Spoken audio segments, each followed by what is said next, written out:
Olá pessoal! Se vocês já leram sobre como encontrar documentos de familiar e viram vídeos sobre esse assunto, então com esses documentos agora é o momento da gente montar. Todas as informações que eu estou dando são tendo como exemplo o meu caso, são dicas com base na minha experiência. Como as regras para a cidadania italiana são globais, mas elas variam de prefeitura para prefeitura, comune para comune, é importante você checar se onde você vai fazer seguem a pasta desse jeito. Fiz o meu processo na Itália, na região da Calábria, antes de viver na Calábria, durante o processo de reconhecimento da cidadania italiana, eu fiz uma parte do meu doutorado na França. E lá eu vi de fazer o reconhecimento da minha cidadania na França. Quando eu fui me informar, o cônsul olhou toda a minha documentação. Então eu sei que esse check que eu tô dando para vocês, das informações que estavam na minha pasta, que foi para Itália, são as mesmas informações que o cônsul do consulado de Metz, na França, analisou e disse que estava ok. Primeira coisa para montar a pasta, é a mesma dica para quem está procurando o documento. Começa do seu papel para o papel mais antigo. Você já tem tudo mapeado, tudo escrito, onde pedir. Vai no cartório, né? No Brasil tem duas formas de fazer. Duas não, três. Você pode ir nos cartórios onde estão registradas as certidões e pedir a cópia. Você vai em um cartório, por exemplo, no estado de São Paulo tá tudo integrado, e aí você vai num cartório de São Paulo e pede tudo naquele cartório e ele vai centralizar a entrega dessas certidões para você. Vai cobrar um pouquinho a mais porque ele vai pegar a informação de outro, mas ele vai fazer todo esse papel. E tem uma terceira opção, que foi a que eu fiz, porque na época que eu pedi uma parte dos papéis, ainda não estava concluída essa interligação. Você pede em sites como cartório 24 horas ou registro online. Na hora de pedir esses documentos, o que você vai ter que lembrar, tá?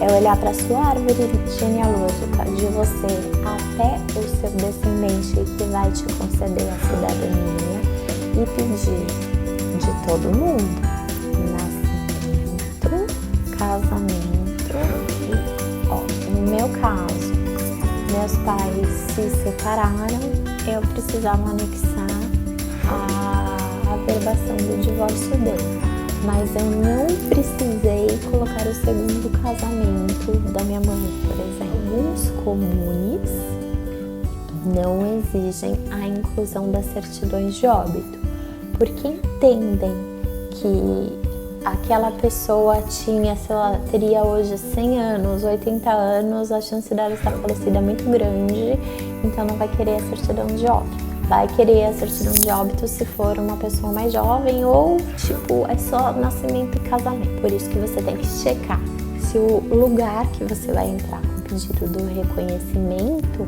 exige que você tenha o nascimento, casamento e óbito, tá? No mundo ideal, para contemplar a maior parte de lugares, o ideal seria ter, por exemplo, no consulado de Metz em que eu fui, ele fazia extrema questão do óbito.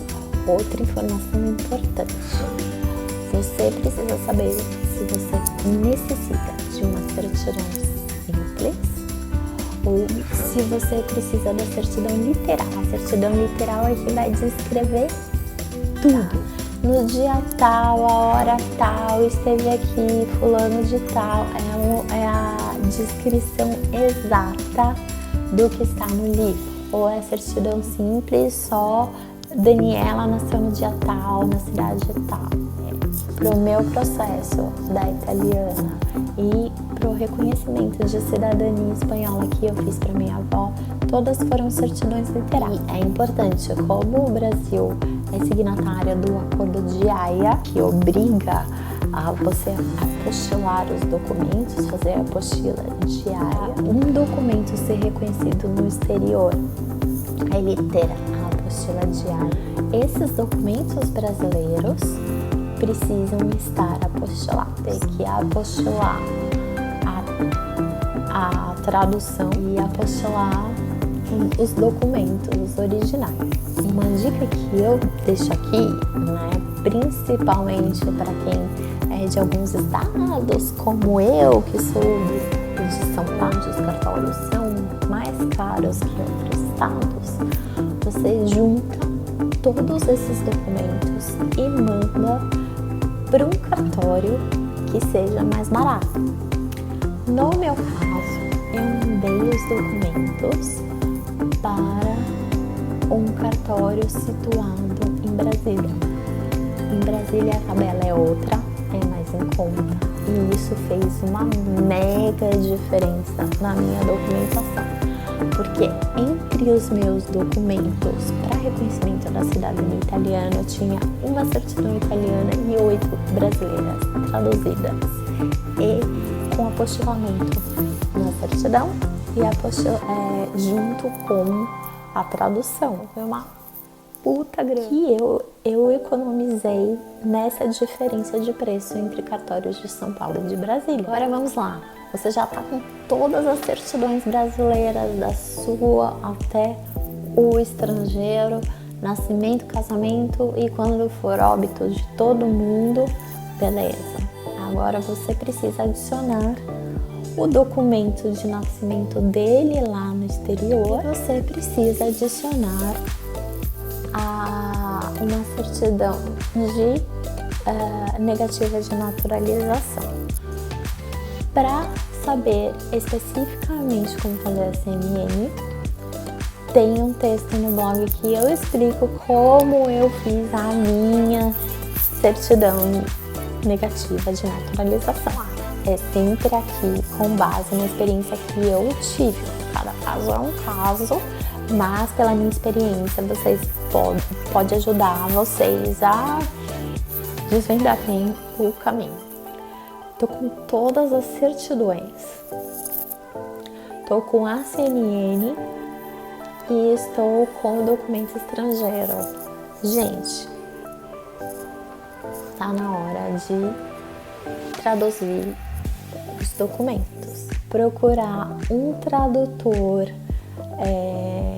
na lista da Câmara de Comércio. Enfim, existem listas do estado de São Paulo com tradutores juramentado que vai fazer um bom preço ou pede ajuda para um especialista em cidadania, que faz consultoria para cidadania, para fazer esse processo todo para você. Cuidado que o preço acaba às vezes variando muito de uma pessoa para outra.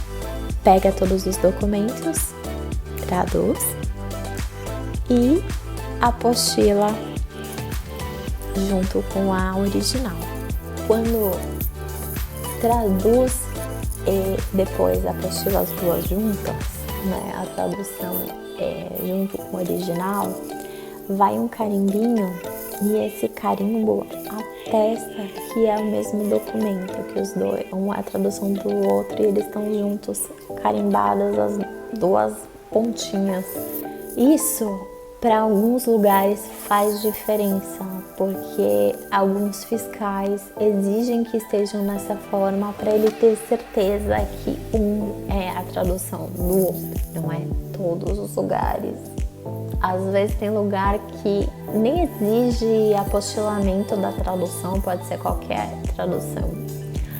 Mas na maior parte que eu pesquisei, que eu avaliei, eles pediam que as duas estivessem apostoladas juntas. Então agora, o último passo é colocar todos os documentos na ordem. A ordem é italiano, casamento, óbito, o filho ou filha dele, o casamento, o nascimento, e tudo isso na sequência até chegar aos seus papéis por último. Quando você for colocar o italiano, não se esqueça nessa sequência de incluir a certidão negativa de naturalização. A pasta nada mais é do que essa sequência dos documentos traduzidos, apostilados, prontinhos com a certidão negativa de naturalização. Tudo vai variar no consulado ou da cidade, da prefeitura, onde você vai fazer o seu processo. Mas acho que aqui, novamente, é uma boa referência para você montar a sua etapa. Gostou? Dá um like. Ficou com dúvida? Comenta.